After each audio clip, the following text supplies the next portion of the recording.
Thank you, folks. Good morning. I'm seeing some familiar faces. I see a lot of young faces. How many fellows in the room?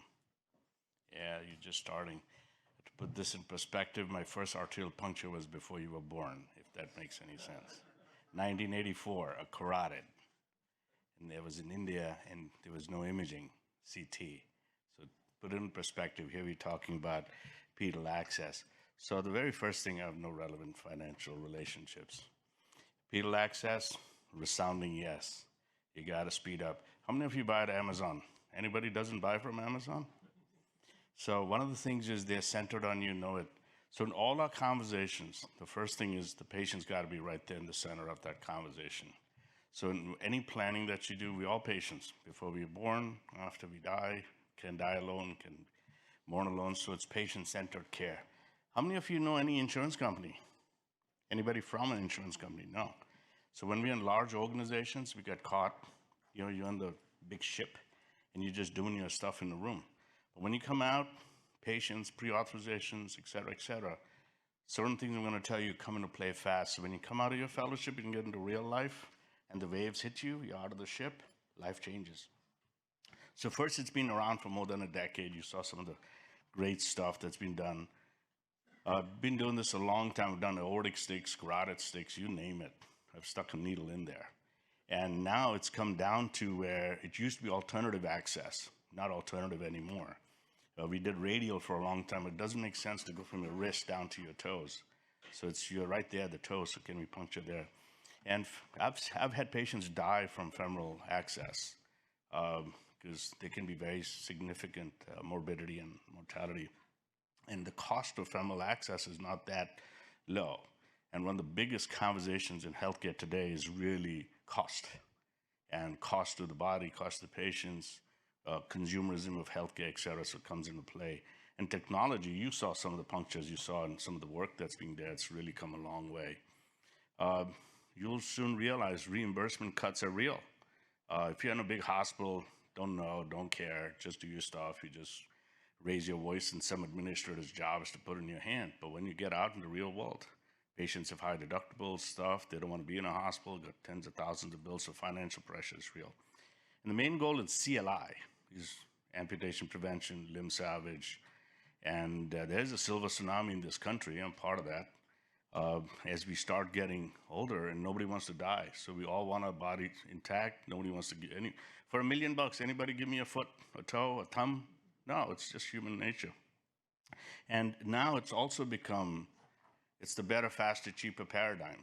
You go into a store, you look at something, you immediately pull out your phone, you look at Amazon, you want it better, you want it faster, you want it cheaper, you click a button, it's like, why can't medicine be like that? And it's becoming like that. So the next thing is moving to outpatient setting. You'll be surprised. I did close to 500 angiograms in the last, and this is just one of the things we do.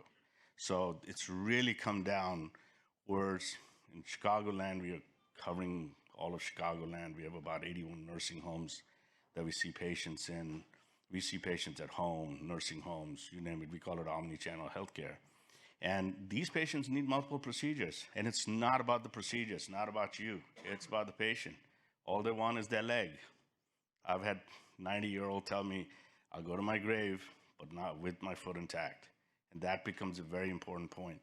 And more on top of that, patient comfort is very important. None of these are young, healthy patients.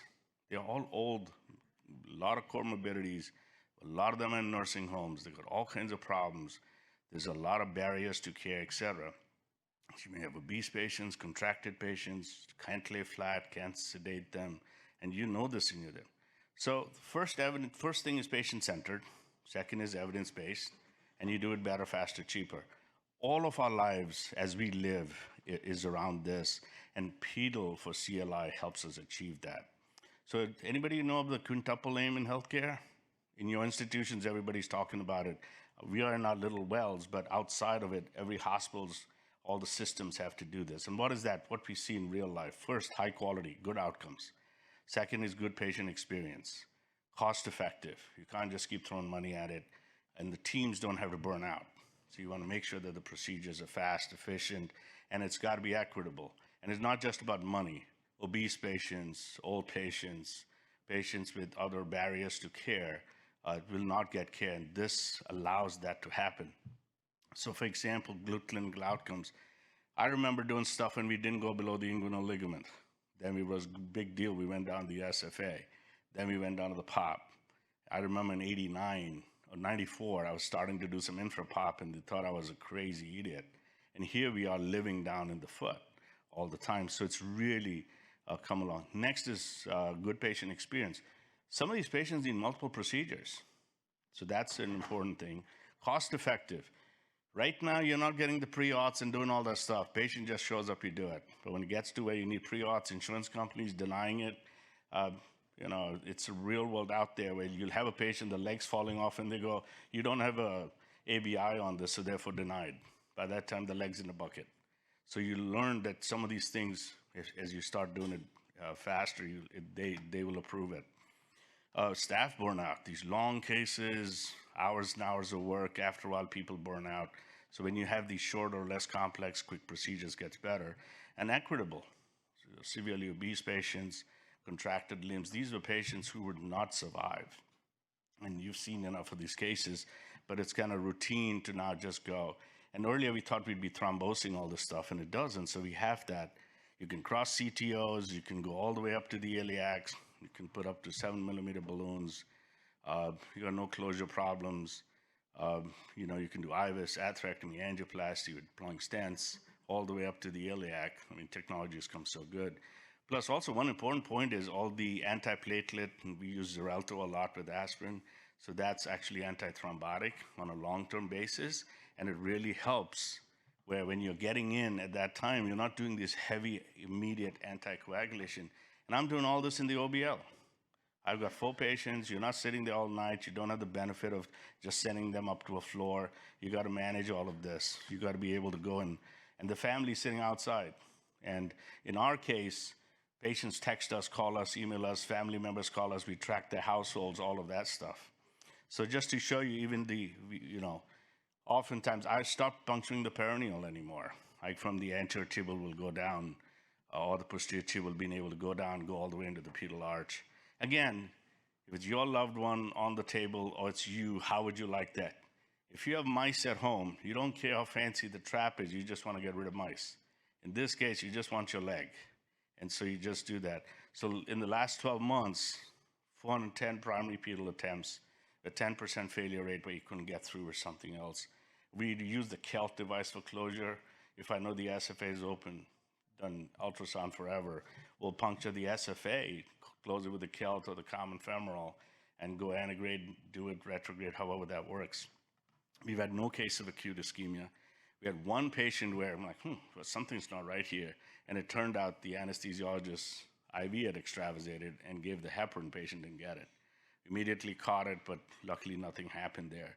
And we've been able to do just about this. If you watch this, I'm actually doing a CSI from over the trifurcation all the way down into the foot. And you can do all the way up in the iliac. So it's almost, and you don't need closure devices. When you pay this out of your pocket, you'll pay attention to this.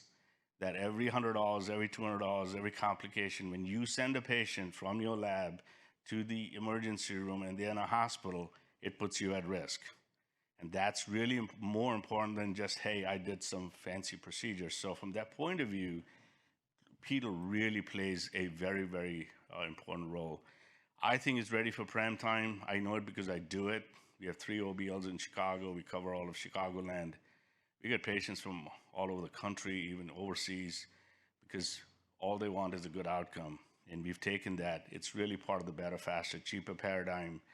Now, you won't be able to do it in all 100% of your cases, but we start pedal first and then see where we can go from there. And definitely helps achieve the quintuple aim. And if you are part of a larger system and you have this conversation of quintuple aim with your administration, you're up ahead already. So patients love it, operators love it, providers love it, and the payers love it because the cost is 1/3 of what you do in a hospital. Awesome, thank you.